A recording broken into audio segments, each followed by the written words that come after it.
She was in the middle of the song. Then the recording played. Diana Ross stopped singing, and Jimmy Fallon couldn't hold back his tears. Not at the end of the verse. Not at a natural pause. Mid-note. In the middle of the word. The voice that had filled Madison Square Garden and the Hollywood Bowl, and Wembley and every arena this world has to offer simply stopped. Diana Ross stood at the microphone at the edge of the Tonight Show stage, and she did not move.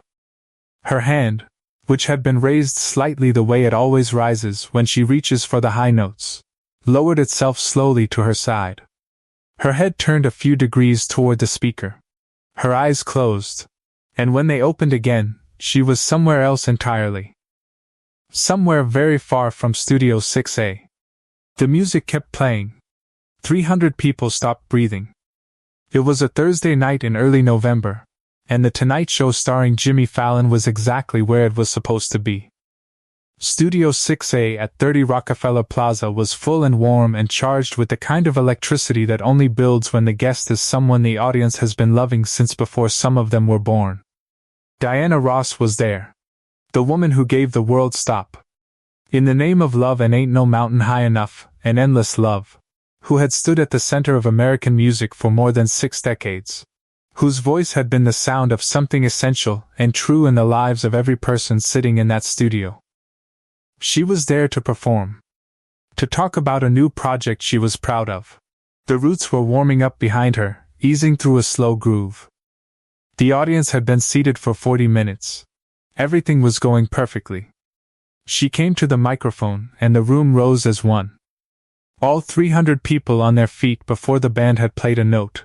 The way people rise for something they have loved for a very long time and cannot help themselves. She waved them down with that grace of hers. The smile that has never looked practiced even after 60 years. And she began to sing. The song was Someday We'll Be Together. The one that had closed out the Supremes. The last #1 before everything changed. The Roots found the pocket immediately. Soft and present, a current running under the melody. Questlove's brushes moved in slow circles on the snare. In the 4th row, a woman in her mid-50s sat with both hands in her lap. She had given something to a production assistant before the taping, and had been told where to sit. Nobody near her had asked why. Then, about 90 seconds in, the recording came through the monitor. Diana's voice did not stop immediately. It took about 3 seconds. But Jimmy saw it from across the stage. The way the body stilled. The way the eyes shifted to the left, toward the monitor speaker at the edge of the platform. The slight parting of the lips as the breath caught somewhere it did not expect to be caught. Her hand rose to her chest. One finger at a time, not all at once. Not produced. Not amplified. Not anything that had been touched by a studio. Just a voice.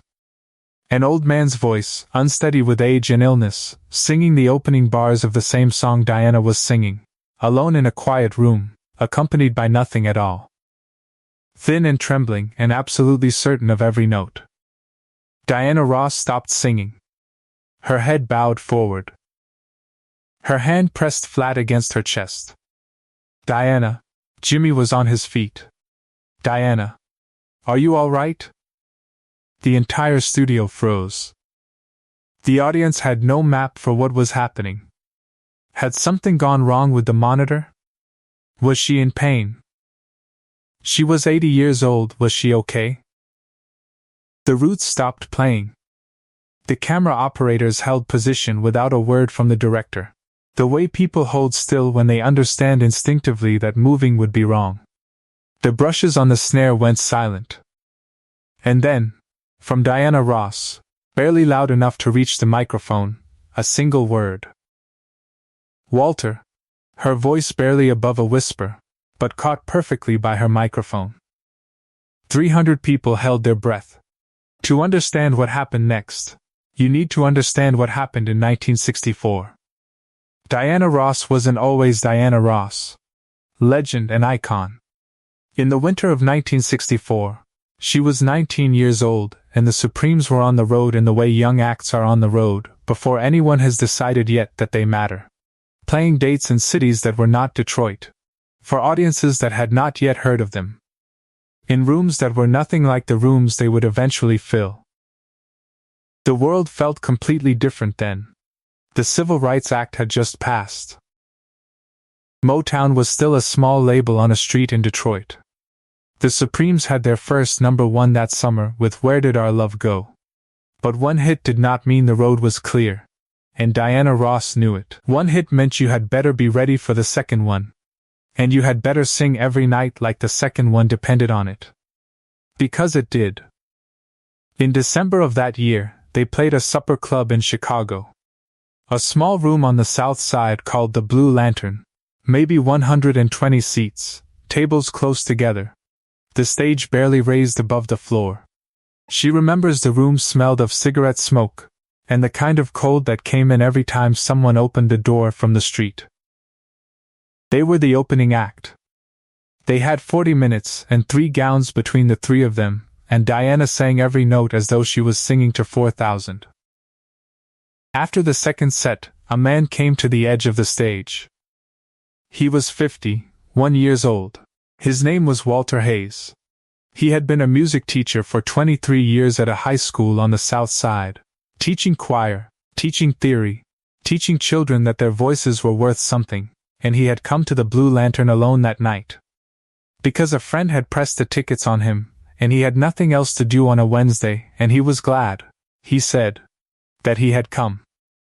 He told Diana that he had been listening to voices his entire professional life, and he had heard something in hers that he had only heard a handful of times.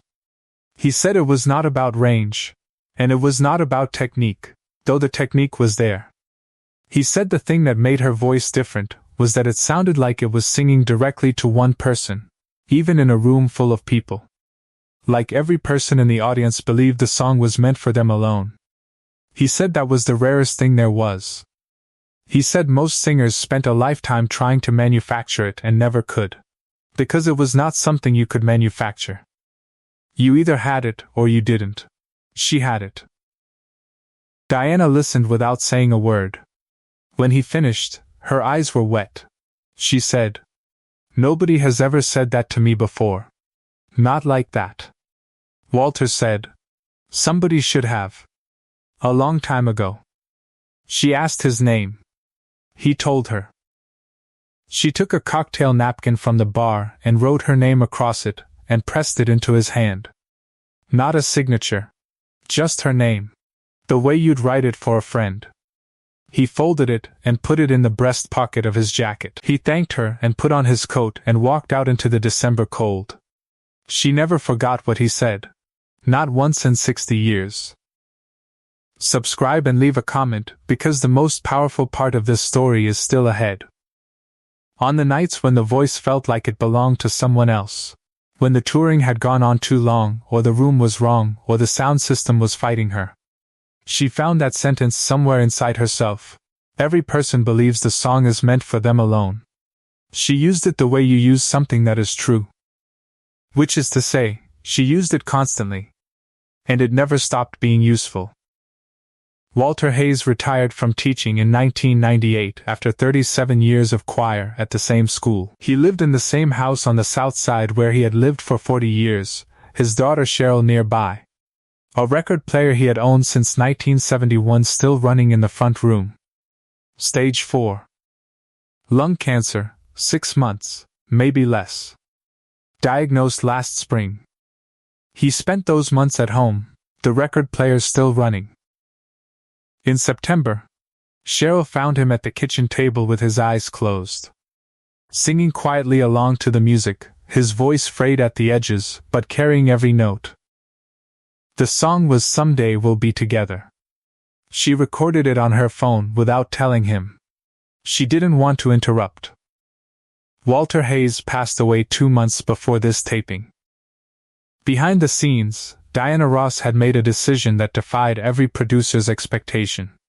She had called The Tonight Show herself, 3 weeks before the taping, and asked for one thing: that a woman named Cheryl Hayes be seated in the 4th row, and that a recording on Cheryl's phone be played through the stage monitor at 90 seconds into the performance of "Someday We'll Be Together." She had not told Jimmy what was on the recording. She had not told the producers what would happen when it played. They had agreed, because you do not tell Diana Ross no when she has already decided. Now, on the Tonight Show stage, Diana Ross and Walter Hayes' daughter were in the same room for the first time. Bound together by a voice in a quiet kitchen, and a cocktail napkin in a breast pocket, and 60 years of a sentence that had never stopped being true. And every other thing in that studio had gone quiet, and sacred, and real. But this is the moment no one in the studio, and no one watching at home, ever saw coming. Diana stepped back from the microphone. She stepped down from the stage platform. She walked into the audience, not to the side, not toward the wings, but into the rows, past the first row and the second row and the third, until she was standing in the aisle beside the fourth row. And Cheryl Hayes was already standing, and they looked at each other across a distance of 3 feet. And there was 60 years between them, and neither one of them moved for a long moment. Then Cheryl opened her hand. In her palm was a cocktail napkin, small and square, worn soft at the folds from being opened and closed many times, the paper gone translucent at the creases. On it, in blue ink that had faded to gray, Diana. One word. Written the way you'd write your name for a friend. Cheryl held it up with both hands. The way you hold something irreplaceable. Diana looked at it, and pressed both hands over her mouth. Then she reached into the inside pocket of her jacket and produced a folded piece of paper, small enough to have lived in a wallet for a long time. Which it had. She unfolded it carefully, the creases stiff and white from decades of folding. It was a note written on blue lantern letterhead, the club's name printed in faded blue at the top, the paper yellowed and fragile at the edges. 12 words in pencil, every person believes the song is meant for them alone. She had written it down that night so she would not lose it. She held it toward Cheryl. Cheryl's hand went to her mouth. She couldn't speak. He kept saying it, Cheryl said, her voice breaking. To his students. His whole career. Diana's tears were moving without stopping. I know, she said, her hands trembling. I know he did. Jimmy Fallon had left the desk. Nobody had told him to move and nothing could have kept him at it.